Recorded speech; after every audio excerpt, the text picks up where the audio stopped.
ओम नमो भगवते वासुदेवाय नमः। जय श्री राधे कृष्ण। आप सभी प्रिय भक्तों का स्वागत है आपके अपने चैनल व्रत कथा में।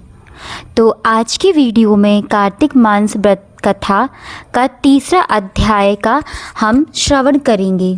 तो आइए सुनते हैं। कार्तिक मास के तीसरे अध्याय में सत्यभामा पूछती हैं कि कार्तिक मास ही सब मासों में श्रेष्ठ क्यों है? सब मासों में कार्तिक मास ही आपको अधिक प्रिय क्यों है? इसका वर्णन भगवान कृष्ण उन्हें सुनाते हैं।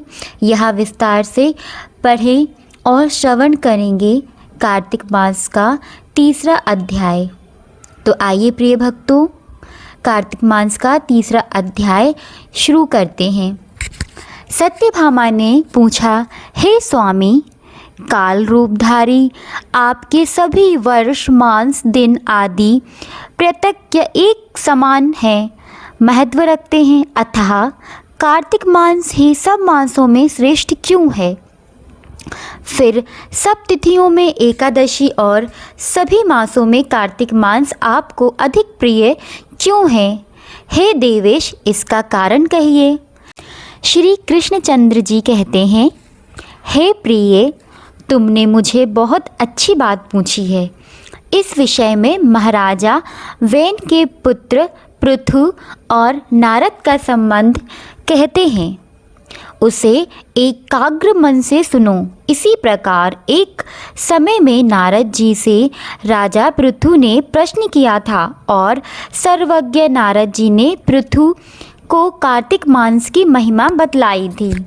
नारद जी ने कहा, हे राजन, बहुत दिन पहले समुद्र का शंकासुर नामक अत्यंत शक्तिशाली और पराक्रमी एक राक्षस पुत्र तीनों लोगों को मत डालने में समर्थ हुआ।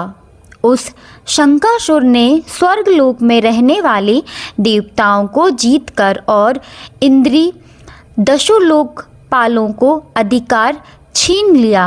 उससे डरकर समस्त देवगण सुमेरु यानी स्वर्ण पर्वत के कंदराओं में अपनी स्त्री तथा कुटुंब के साथ उसका अवरोध करते हुए बहुत दिनों तक छिपे रहे।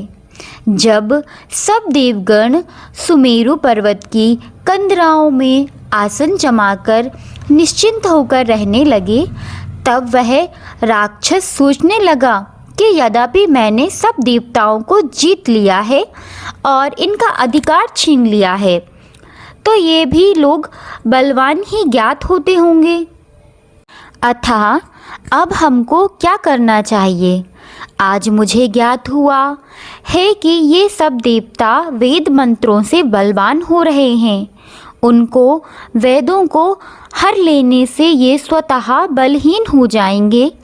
नारद जी ने कहा, ऐसा मानकर शंकासुर विष्णु भगवान को सोते देख सत्यलोक से स्वयं उत्पन्न समस्त वेदों को चुरा लाया। जिस समय वह वेदों को चुरा रहा था, उसी समय बीजों के साथ यज्ञ मंत्र उसके डर से जल में छिप गए। शंकासुर भी वेद मंत्रों और बीज मंत्रों को खोजता हुआ समुद्र के भीतर घूमने लगा, किंतु वह राक्षस उन वेद मंत्र को एक स्थान पर कहीं भी नहीं पा सका। इसी समय ब्रह्मा जी भी सब देवताओं के साथ पूजन सामग्री और उपहार लेकर वैकुंठ लोक में विष्णु भगवान की शरण में पहुँचे। श्री विष्णु भगवान को प्रगाढ़ निद्रा से जगाने के लिए गाने बजाने तथा धूप गंधिकों को से बारंबार उनका पूजन करने लगे। उन लोगों की इस आराधना से प्रसन्न होकर विष्णु भगवान जाग उठे। उस समय देवताओं ने हजारों सूर्यों के तेज सदृश्य विष्णु भगवान को देखा। तत्पश्चात देवताओं ने विविध सामग्री द्वारा षोडशोपचार से विष्णु भगवान का पूजन करके पृथ्वी पर दंडवत किया तथा विष्णु भगवान ने उनसे कहा, हम आप लोगों के इस कीर्तन तथा मंगल गान से प्रसन्न हैं। आप लोग अपना अभिष्ट वर मांगे, मैं सर्वस्व ही दूंगा। कार्तिक शुक्ल पक्ष की एकादशी पर्यंत प्रातः काल में जो सज्जन आप लोगों के समान कीर्तन और मंगल करेंगे वे हमारे अति प्रिय होंगे और शरीर त्याग कर वैकुंठ में आएंगे। यह जो पाद, अर्घ, आचमन और जल आदि से सामग्री आप लोग हमारे लिए लाए हैं वे सब अनंत गुण वाली होकर आप लोगों को आनंदित करेंगी। जो शंकासुर सब वेदों को चुरा ले गया वे सब समुद्र में हैं। मैं उस सागर में दुष्ट पुत्र को मारकर ले आता हूँ। आज से मंत्र, बीज और यज्ञों के साथ चारों वेद प्रतिवर्ष कार्तिक मास में जल में विश्राम किया करेंगे। अब मैं मत्स्य का रूप धारण करके समुद्र में जाता हूँ और आप लोग भी सब ऋषियों को लेकर हमारे साथ आमें। इस लोक के जो प्राणी कार्तिक में नित्य प्रातः स्नान करेंगे वे यज्ञांतर में अवभैत स्नान के पुण्य फल को भागी होंगे। जो कार्तिक में स्नान और व्रत करेंगे, हे इंद्र, उनको तुम मेरे लोक में पहुंचा दिया करो। हे देवेंद्र, मेरी आज्ञा से उन प्राणियों को सब विपत्तियों से बचाते रहना। हे वरुण, तुम उन्हें पुत्र पौत्र आदि संतान देते रहना। हे धनदेव कुबेर, मेरी आज्ञा अनुसार तुम उनका धन धान्य बढ़ाते रहना, क्योंकि इस प्रकार का आचरण करने वाले प्राणी हमारा रूप धारण करके जीव मुक्त हो जाता है। जन्म से लेकर मरण पर्यंत विविध विधि पूर्वक जिसने यह उत्तम व्रत कर लिया है वह आप लोगों का भी पूजनीय है। आप लोगों ने मुझे कार्तिक शुक्ल एकादशी की तिथि को जगाया है, इसी से यह एकादशी मान्य है और हमको बड़ी प्रिय है। हे देवता लोग, ये दोनों व्रत विधि पूर्वक करने से प्राणी मेरे समीप पहुँचते हैं। इस प्रकार का ना कोई तीर्थ, ना कोई व्रत, ना कोई यज्ञ है जो स्वर्ग दे सके। इसी के साथ हमारा कार्तिक का तृतीय अध्याय समाप्त हुआ। आगे की कथा हम चतुर्थ अध्याय में शुरू करेंगे। तब तक के लिए राधे राधे। बोलिए श्री लक्ष्मीपति भगवान श्री हरि विष्णु की जय। बोलिए कार्तिक मास महोत्सव की जय। प्रिय भक्तों, इस प्रकार हमने बड़ी ही प्रेम और श्रद्धा के साथ कार्तिक महोत्सव के तृतीय अध्याय की कथा को श्रवण किया। कथा सुनने के बाद मन में संकल्प करें कि हम भी कार्तिक मास के नियमों का पालन कर सकें। भगवान श्री हरि विष्णु भगवान हम सभी पर अपनी कृपा बनाए रखें। अब कथा का पुण्य सभी भक्तों को प्राप्त हो, यही मंगल कामना है। अगर आपको कथा अच्छी लगी हो तो वीडियो को लाइक ज़रूर करें और कमेंट में जय श्री हरि ज़रूर लिखें, अवश्य लिखें। अगले अध्याय की कथा सुनने के लिए चैनल को सब्सक्राइब करना बिल्कुल ना भूलें और अपने दोस्तों परिवार के साथ ये ज़रूर शेयर करें। आइए इसी के साथ हम कार्तिक मास के प्रमुख कथा का भी श्रवण करते हैं। तो कार्तिक में कही जाने वाली कहानी का नाम है पंचभीकम की कहानी। बड़ी ही प्यारी कहानी है ये कार्तिक में जो कही जाती है। ध्यानपूर्वक इसका भी श्रवण करें। एक साहूकार के बेटे की बहू थी जो बहुत सुबह उठकर कार्तिक के महीने में रोजाना गंगा जी नहाने जाती थी। पराये पुरुष को मुंह नहीं देखती। एक राजा का लड़का था। जब भी रोजाना गंगा जी नहाने जाता और सोचता कि मैं इतनी सुबह नहाने आता हूँ तो भी मेरे से पहले कौन नहा लेता है। 5 दिन कार्तिक के रह गए। उस दिन साहूकार की बहू तो नहा के जा रही थी। राजा का लड़का आ रहा था। खुड़का सुनकर वह जल्दी जल्दी जाने लगी तो उसकी माला मोचड़ी छूट गई। राजा आया तो उसने देखा किसी की माला मोचड़ी छूट गई। उसने देखकर सोचा कि माला मोचड़ी इतनी सुंदर है तो इसे पहनने वाली कितनी सुंदर होगी। सारी नगर में राजा ने ऐलान करवा दिया कि जिसकी यह माला मोचड़ी है वह मेरे पास 5 दिन आएगी, तब मैं उसकी माला मोचड़ी दूंगा। साहूकार के बेटे की बहू ने कहलवा दिया कि मैं 5 दिन आऊंगी, पर किसी को साख भरने के लिए बैठा दियो। राजा गंगा जी पर बिछवाबन डालकर बैठ गया और एक तोते को पिंजरे में टांग कर रख दिया। वह सुबह आई, पहली पेड़ी पर पैर रखा। वह बोली कि हे कार्तिक ठाकुर, राय दामोदर पंटू पाड़ो, नारायण भीष्म राजा, उस पापी को नींद आ जाए। मैं सत की हूँ तो मेरा सत रखना। राजा को नींद आ गई और वह नहा धोकर जाने लगी तो तोता यानी सुआ से बोले कि सुआ सुआ सुवाटा पल घलोगी, हार साग भरिए मेरा वीरा। सुआ बोला कि कोई वीर भी। सुवो ने कहा अच्छा भाभी, मैं साग भरूंगा। वह तो कहकर चली गई। राजा हड़बड़ाकर उठा, सुआ से पूछा कि सुआ सुआ वह आई थी, कैसी थी? सुआ बोला आभासी बिजली, होली सी झाल, केलासी कामिनी, गुलाब का सा रंग।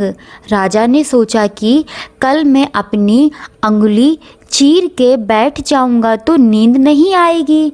दूसरे दिन राजा उंगली चीर के बैठ गया। वह आई, उसने वैसा ही प्रार्थना की।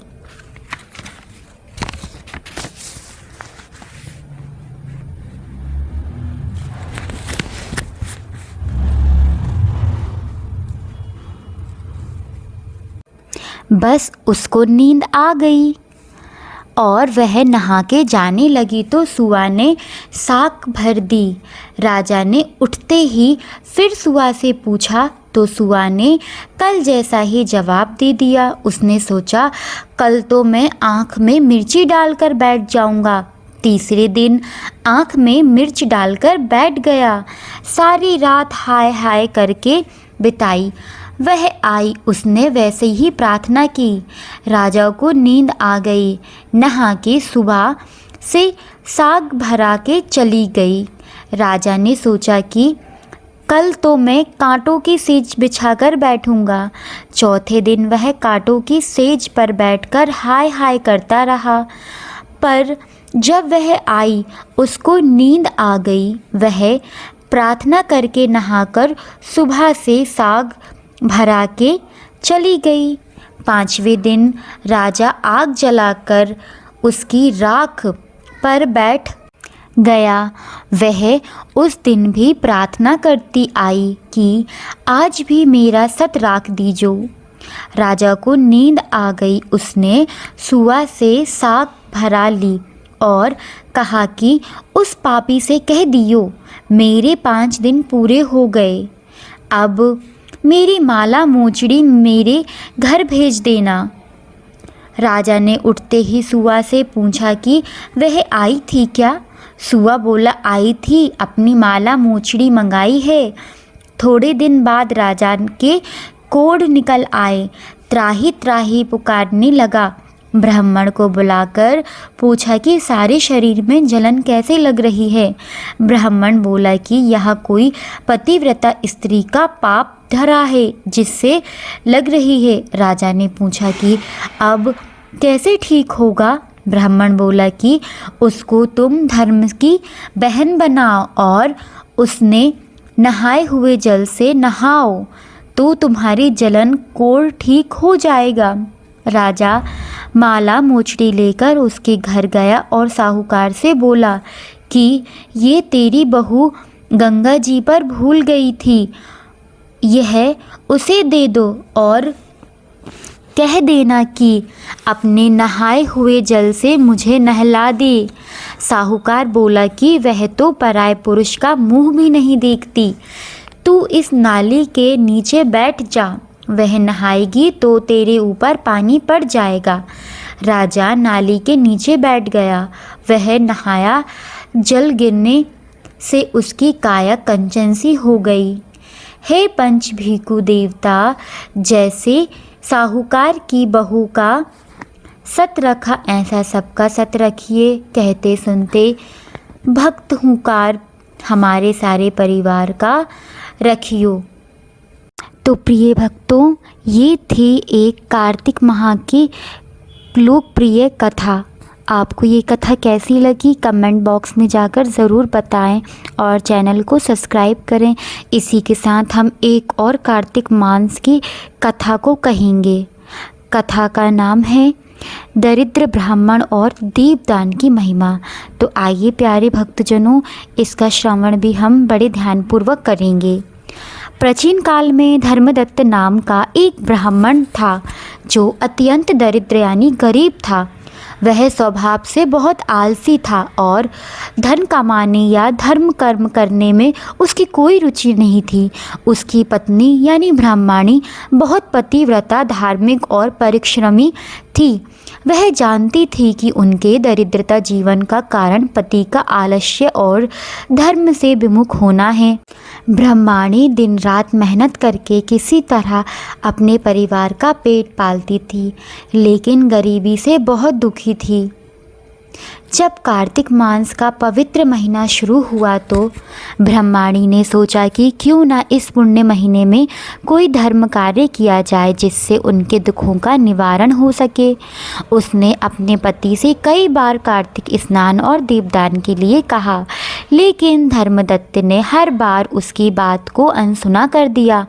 उसने कहा, दीपदान और स्नान करने से क्या होगा, यह सब धनवानों के काम हैं।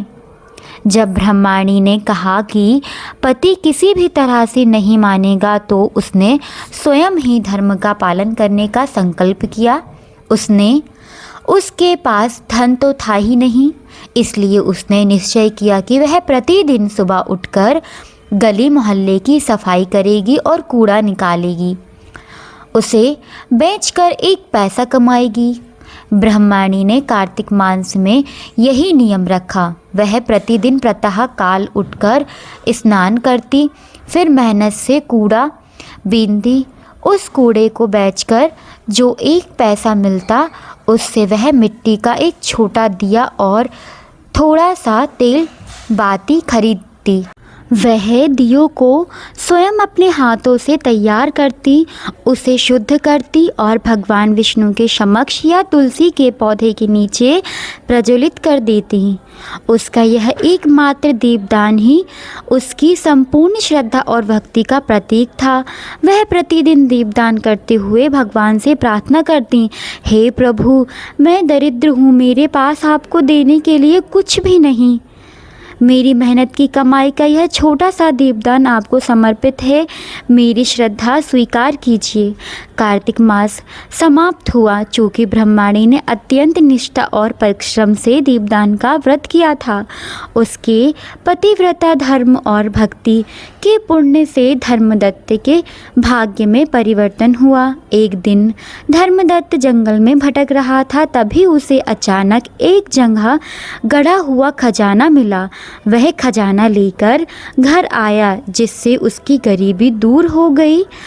जब ब्राह्मणी ने यह देखा तो वह समझ गई कि यह सब कार्तिक मास के किए गए दीपदान का पुण्य है। जब ब्राह्मणी ने पति को धार्मिक कार्यों में लाना चाहा तो धर्मदत्त ने भी फिर भी पहले की तरह टाल मटोल किया। तब एक रात भगवान विष्णु धर्मदत्त के स्वप्न में दर्शन दिए और कहा, हे धर्मदत्त, तुम अत्यंत भाग्यशाली हो। तुम्हारी पत्नी ने निष्ठापूर्ण दीपदान के कारण ही तुम्हें यह धन प्राप्त हुआ है।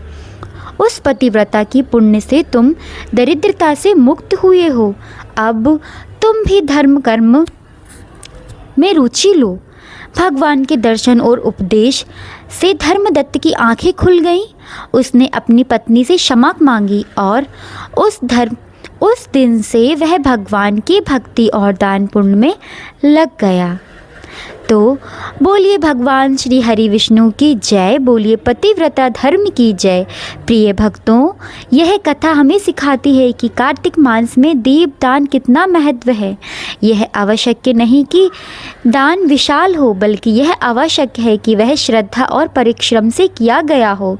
जिस प्रकार दरिद्र ब्राह्मणी ने मात्र 1 पैसे से दीपदान अपने और अपने पति के जीवन से दरिद्रता दूर कर दी, उसी प्रकार आप सभी सच्चे मन से कार्तिक मास के नियमों का पालन करें। अगर यह कथा आपको पसंद आई हो तो लाइक, शेयर, कमेंट में जय हरि अवश्य ही लिखें। मिलते हैं नेक्स्ट वीडियो में चतुर्थ अध्याय से और प्यारी प्यारी कार्तिक मास की कहानियों के साथ। तब तक के लिए जय श्री राधे, जय श्री कृष्ण। प्रिय भक्तजनों, राधे राधे। आप सभी को कार्तिक मास की हार्दिक शुभकामनाएं। यह महीना भगवान श्री कृष्ण को समर्पित है, जब हर भक्त सुबह सुबह उठकर कठोर व्रत रखकर अपने ठाकुर जी को मनाता है। आज हम आपके लिए लेकर आए हैं बुंदेलखंड का एक ऐसा बहुत ही प्यारा और पारंपरिक कार्तिक गीत भजन। इस भजन में एक भक्त अपनी प्यारी सी शिकायत ठाकुर जी से कर रही है कि सारा श्रृंगार, सारी भक्ति तो उन्हीं के लिए है, पर दर्शन क्यों नहीं मिल रहे। आइए सुनते हैं और इस भक्ति के रंग में रंग जाते हैं। भजन के बोल हैं, जिनकी हमदासी वे ना मिले। सुबह का समय है और मन ठाकुर जी के चरणों में लगा है। हमने उनके लिए सुंदर मोर मुकुट सजाया है, कुंडल पहनाए हैं और गुंजों की माला डाली है, लेकिन जिनके लिए यह सब किया वही सामने क्यों नहीं आ रहे। यह प्यारी सी तड़प ही इस कार्तिक गीत की जान है। आइए सुनते हैं यह संपूर्ण भजन जो कार्तिक मास में गाया जाता है। जिनके हमदासी वोई ना मिले। जिनके हमदासी वोई ना मिले, हाँ जिनके हमदासी वोई ना मिले। मोरे मुकुट मेरे ठाकुर जी सोहे, मोरे मुकुट प्यारे ठाकुर जी को सोहे। सो कलगिन बीच बसाई हर काशी बसाई, हर काशी बोई ना मिले। हाँ जिनके हमदासी बोई ना मिले। कानन कुंडल ठाकुर जी को सोहे, कानन कुंडल ठाकुर जी को सोहे। सो झुमकन बीच बसाई हर काशी बसाई, हर काशी बोई ना मिले। जिनके हमदासी बोई ना मिले। गार हो गुंजे ठाकुर जी को सोहे, गरे में गुंजों की माला ठाकुर जी को सोहे। सो गुफवन बीच बसाई हर काशी बसाई, हर काशी बोई ना मिले। जिनके हम दासी बोई ना मिले। आंगन बागों के ठाकुर जी को सोहे, आंगन बागों ठाकुर जी को सोहे। सो फरसन बीच बसाई हर काशी बसाई, हर काशी बोई ना मिले। जिनके हमदासी बोई ना मिले। हाथन चूड़ा सोहे मोरे ठाकुर जी को, हाथन चूड़ा सोहे मोरे ठाकुर जी को। सो फिर पन बीच बसाई हर काशी, बसाई हर काशी। बोई न मिले जिनके हम दासी मिले। पाँव पैजनिया ठाकुर जी को सोहे, पाँव पैजनिया ठाकुर जी को सोहे। सो तोड़ पान बीच बसाई हर काशी, बसाई हर काशी। बोई न मिले जिनके हम दासी, बोई न मिले। जय श्री राधे। तो यह था हमारा प्यारा कीर्तन भजन, जिनके हम दासी बोई ना मिले। आशा है ठाकुर जी के लिए आपकी तड़प और प्रेम इस गीत के माध्यम से और गहरा हुआ होगा। अगर आपको यह भजन पसंद आया हो तो इसे लाइक ज़रूर करें, अपने परिवार दोस्तों के साथ साझा शेयर करें, ताकि आप लोग भी इस भक्ति का आनंद ले सकें। कमेंट बॉक्स में हमें ज़रूर बताएं कि आपको यह प्रस्तुति कैसी लगी और आप अगली बार कौन सा भजन सुनना चाहेंगे। कार्तिक मास की भक्ति की यात्रा में बने रहें। राधे राधे। मिलते हैं अगली वीडियो में। धन्यवाद। और हाँ, बस यही कामना है कि इस कार्तिक मास में हमारे ठाकुर जी हम सभी भक्तों का पर आशीर्वाद कृपा बनाए रखें। इस भक्तिमय यात्रा में हमारे साथ जुड़ने के लिए आप सभी का हृदय से आभार। चैनल को सब्सक्राइब करना ना भूलें, ताकि आप ऐसे सुंदर भजन को सुनते रहें। और आप जो भी सुनना चाहते हैं प्लीज़ कमेंट करें। जय श्री कृष्ण, जय श्री राधे। आइए प्रिय भक्तजनों, अंत में श्री जी की आरती और गायन करते। तुलसी माता सब जग की सुखदाता, जय जय तुलसी माता सब सुख की दाता। सब योगों के ऊपर, सब रोगों के ऊपर, सब योगों के ऊपर, सब रोगों के ऊपर। जय जय तुलसी माता रुज से रक्षा करके भव त्राता, रुज से रक्षा करके भव त्राता। जय जय तुलसी माता, जय जय तुलसी माता। वटुपुत्र है श्यामा सुरबल्ली गामा, बटिपुत्र है श्यामा सुरबल्ली है ग्रामा। विष्णु प्रिय जो तुमको सेवे सो नर नर तर ताजा, विष्णु प्रिय जो तुमको सेवे सो नर तर जाता। जय जय तुलसी माता, जय जय तुलसी माता। हरि के शीश विराजत, त्रिशूल से होती वंदित, त्रिभुवन से होती वंदित।